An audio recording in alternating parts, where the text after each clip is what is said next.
Hey guys, good evening. I hope you all are doing really fine. Well, I'm doing really fine as well.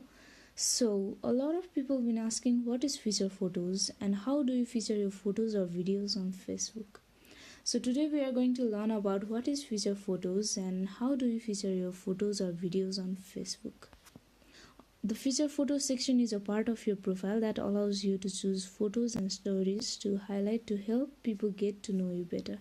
So in order to feature your photos or videos on Facebook, firstly you have to open your Facebook app. After opening your Facebook app, we are going to our profile. After going to our profile, we can see here edit public details. So we have to click on that. And scrolling right down, we can see featured. So we have to click on try it.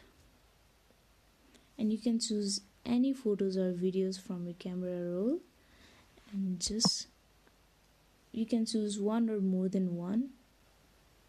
So I'm choosing one and click on next. You can give any title, like I'm writing flowers.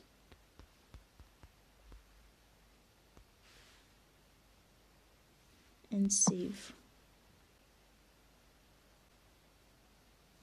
Now boom, you can see there is a feature photo on your profile. You can go back to your profile and see this is your feature photo. So thank you all. If you like our video, please like and subscribe and hit the notification bell